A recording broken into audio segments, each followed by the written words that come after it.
As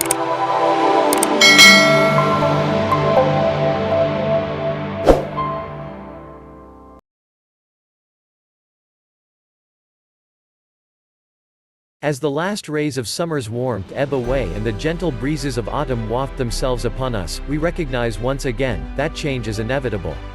Nature is constantly changing, and yet, so many people have the notion that change is frightening. People are creatures of habit, and some find it difficult to adjust to changes that are certain to come our way. Life is like an old, comfortable pair of shoes. We may realize that we need new ones, and we may even find new ones we really like, but we know that changing will cause us discomfort for a little while until we break them in. Sometimes we need to realize that life isn't always easy. What may be better for us is not what we are used to, but it is certainly worth the trouble of breaking in new habits and lifestyle changes. Change does not have to be painful. Just look to nature and it will give you clues to how change can be effortless. The beautifully colored autumn leaves do not hang on to the old tree for dear life. No, they yield to the changes with ease and float gently off the tree. With the coming of autumn, we have been busy in our gardens pulling up the old stuff and getting ready for a time of rest. We know that the ground must rest, and next year there will be more wonderful things in our garden to delight us. Are there things in your life that need to be gently eased out of your life? Maybe there are bad relationships or habits or thoughts that need to be weeded out of your life. Don't be afraid to do a little gardening in your own life. Every gardener knows that unless we get to the roots, we really are not getting rid of the problem. It may go away for a while, but unless we get to the root, it will sneak back into the garden very quickly. Although the harvest time is here, there is no time to stop weeding the garden of our minds. This garden needs constant attention in order for us to flourish and be all that we can be.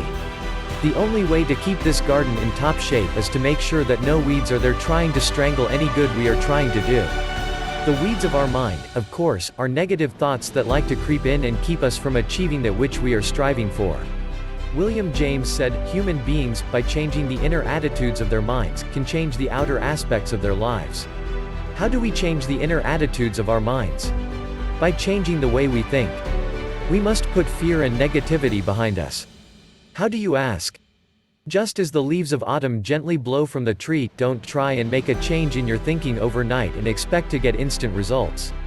We cannot rip these thoughts out of our minds, as much as we would like to sometimes. No, we need to be gentle on ourselves and let positive thoughts replace the negative. Yes, it will take some work on your part. You must constantly fill your mind with positive thoughts. Proverbs chapter 27 verse 3 says, "As a man thinketh in his heart, so is he." We are what we think. When the negative thoughts come into your mind, you must be ready and willing to replace those thoughts with positive ones. Just say to yourself, "No, I won't let that thought take over my mind, I will think positively." Affirmations are good to have readily available so you can replace the negative thought with the positive one. It won't be easy, it won't be hard either, it will just be different, like that new pair of shoes we were talking about earlier. The autumn leaves fall to make way for new life. We too must go through changes that will bring new growth to our bodies, souls and spirits. Change is inevitable, so why fight it? Why be afraid of it? Yes, change will require us to do a bit of readjusting, but it is always worth it. Don't be afraid of change, a change will do you good.